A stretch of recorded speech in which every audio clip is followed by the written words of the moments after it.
जरा सोचो, तुम्हें और तुम्हारे दोस्तों को जंगल में एक सालों पुराना दबा हुआ खजाना मिल जाए, लेकिन ये कहानी जितनी सीधी दिखती है उतनी है नहीं। कहानी की शुरुआत होती है 3 लोगों से जिनका नाम था वेन, कीटन और रॉबिन। वो तीनों रात के अंधेरे में एक गाड़ी में कहीं जा रहे होते हैं। वेन तो पीछे सो रहा था, पर कुछ देर बाद कीटन और रॉबिन ने अपने मास्क पहने और चुपके से एक घर में घुस गए। असल में वो यहाँ एक गॉडी नाम के लड़के को अगवा करने आए थे। जब वो अंदर गए तो उन्होंने देखा कि गॉडी अपने कमरे में सो रहा था। अब उन्होंने गॉडी को अगवा करने की कोशिश की, पर अचानक से गॉडी ने भी उन पर पलटवार कर दिया। तब रॉबिन ने उसके गेंदों पर घुटने से हमला किया और कीटन ने उसे बेहोश की दवा सुंघाकर बेहोश कर दिया। इसके बाद उन्होंने गॉडी को उठाकर गाड़ी के डिग्गी में फेंका और तुरंत वहाँ से भाग निकले। फिर अगली सुबह उन तीनों ने गॉडी को बाहर निकाला तो एक खुलासा होता है कि ये सब तो कॉलेज के पक्के दोस्त थे और अब वो सब मिलकर गॉडी की बैचलर पार्टी मनाने वाले थे।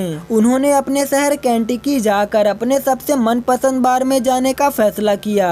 इसके बाद वो आर्केडिया नाम के एक बार में घुसे, पर तब उन्हें पता चलता है कि इस जगह को बार से बदलकर रेस्टोरेंट बना दिया गया है, जिसके बाद वो सभी थोड़े निराश हो गए। कीटन ने इसके लिए माफी मांगी क्योंकि उसने यहाँ आने से पहले कहीं पर भी चेक नहीं किया था। खैर, वो सब वाइन पीने बैठ गए और गॉडी कुछ देर के लिए सड़क पर घूमकर अपने पुराने दिन याद करने लगा। चलते चलते वो एक छोटी सी एंटीक दुकान पर आ पहुंचा, जहां वो पहले अक्सर आया करता था। वहां उसे कैरोलाइन नाम की एक लड़की दिखाई दी। लगभग 10 साल पहले तो गॉडी कैरोलाइन के प्यार में पूरी तरह से पागल था।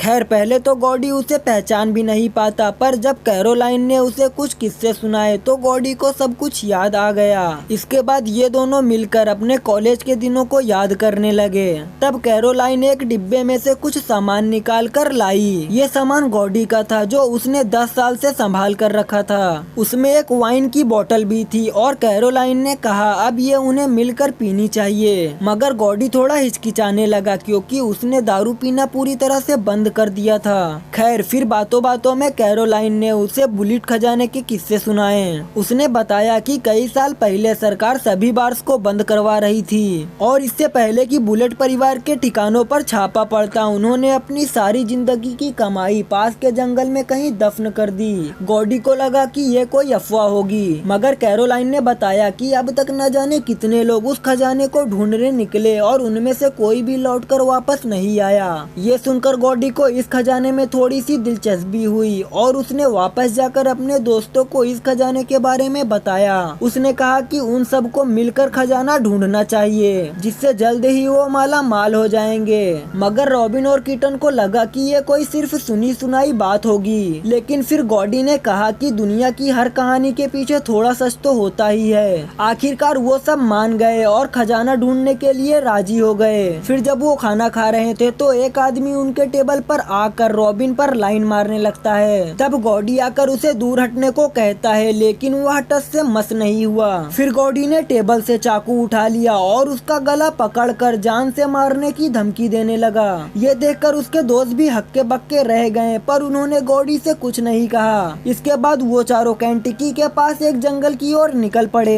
वहाँ साफ साफ लिखा था कि यह जंगल इंसानों के लिए सुरक्षित नहीं है, मगर फिर भी वो आगे बढ़ते रहे। इसके बाद उन्होंने एक जगह ढूंढकर वहाँ पर खुदाई शुरू कर दी। इसी तरह पूरा दिन बीत गया और रात को उन्होंने अपना टेंट बांधकर आग जलाई। फिर वो मिलकर शराब और सिगरेट पीने लगे। इस दौरान गॉडी नशे में रॉबिन को बुरी तरह से देखने लगा। फिर वो खुद को रोक नहीं पाया और रॉबिन के करीब आने की कोशिश की। इससे रॉबिन काफी ज्यादा गुस्सा हो गई, मगर कीटन ने उसे दूर ले जाकर जैसे तैसे शांत किया। इसके बाद अगले कुछ दिन तक वह लगातार खुदाई करते और फिर रात को आग के पास आकर बैठते, शराब पीते, गाने गाते और मजे मारते।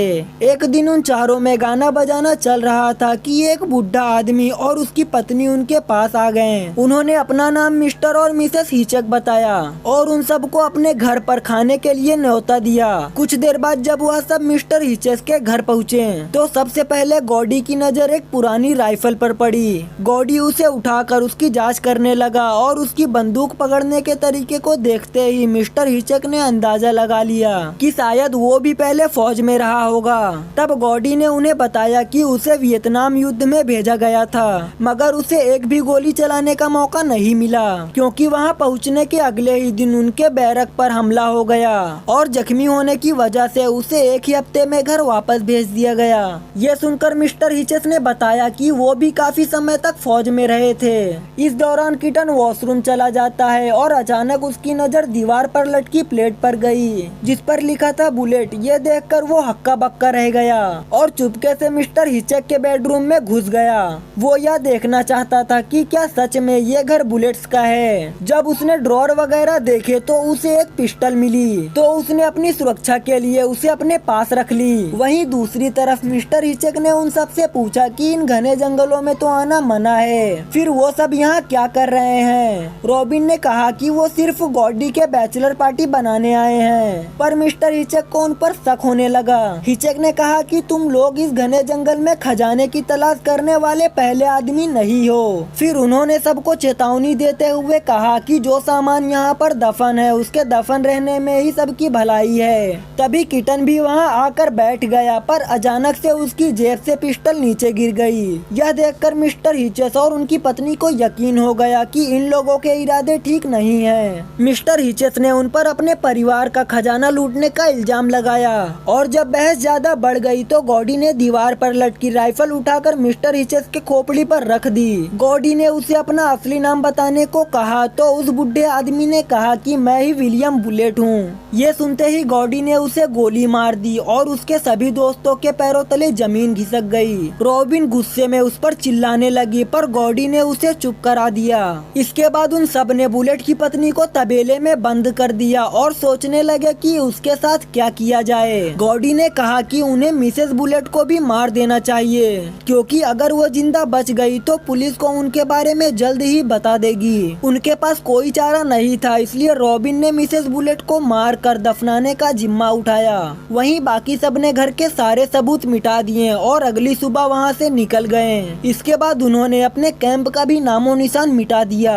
तब वेन ने गॉडी से कहा कि उसने जो भी किया वो गलत था और अब यह पाप पूरी जिंदगी उसका पीछा नहीं छोड़ेगा। यह सुनकर गॉडी का मन थोड़ा परेशान हो गया और वह दूर टहलने निकल गया।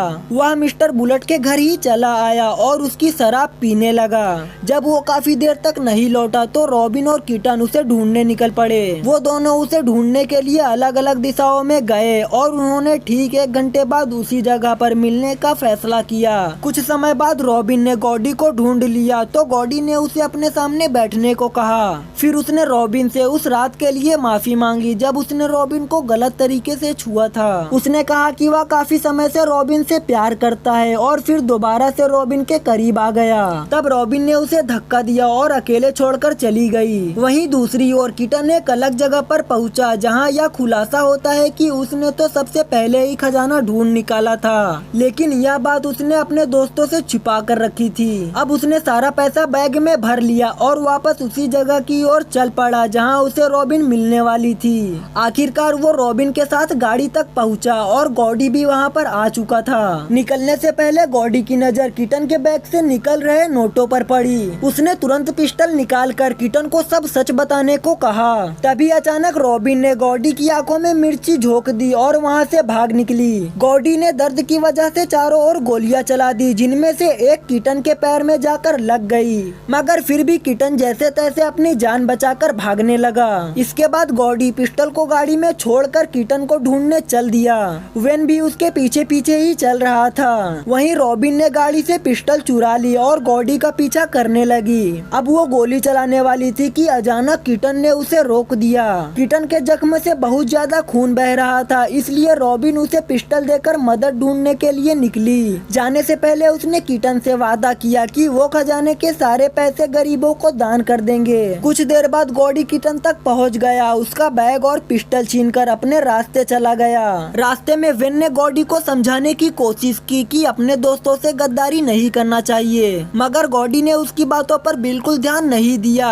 इससे वेन को भी गुस्सा आ गया और वह गॉडी को अकेले छोड़कर चला गया। इसके बाद 10 साल पहले की कहानी दिखाई जाती है, जहां गॉडी, रॉबिन और किटन एक बार में पार्टी कर रहे थे। जल्द ही रॉबिन और किटन तो नशे में धुत होकर सो गए, पर गॉडी ने तो खुद को जैसे तैसे जगाए रखा। इसके बाद जब वो गाड़ी चला रहा था तो अचानक से उसकी आंख लग गई और उसने गलती से एक आदमी को कुचल दिया। झटके से गॉडी की आंख खुली और उसने बाहर आकर देखा देखा कि ये आदमी तो वेन था जो इस समय अपनी आखिरी सांसें ले रहा था। जल्द ही उसकी मौत हो गई और गॉडी डर गया कि पुलिस उसे पकड़कर जेल में डाल देगी, इसलिए उसने वेन को पास के जंगल में दफनाने का फैसला किया। जब वो इस काम को अंजाम दे रहा था तो कीटन और रॉबिन की आँख खुल गई और उन्होंने ये सब अपनी आंखों से देखा, मगर फिर उन तीनों ने कसम खाई कि वह इस रात के बारे में कभी भी किसी को कुछ नहीं बताएंगे। लेकिन उस दिन से ही गॉडी के पछतावे के कारण उसे वेन की आत्मा दिखाई देने लगी, यानी अब तक वेन इसके साथ तो था ही नहीं, वो तो बस गॉडी के दिमाग में था। वहीं दूसरी ओर रॉबिन जंगल में मदद ढूंढते हुए अचानक कांटेदार झाड़ियों में फंस गई। तभी गॉडी उस तक पहुंच गया और उसने रॉबिन को गोली मारने की कोशिश की, मगर पिस्टल से गोलियां खत्म हो चुकी थी। असल में जब गॉडी ने कीटन से पिस्टल छीनी थी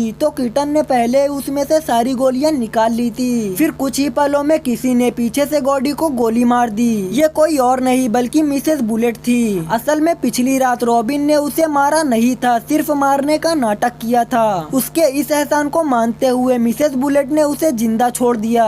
फिर कुछ समय बाद रॉबिन जैसे तैसे कांटों से बाहर निकली और आर्केडियो बार की ओर निकल पड़ी। अगर वीडियो पसंद आई तो लाइक कर देना और चैनल को सब्सक्राइब कर देना एंड मिलते हैं अगली वीडियो में।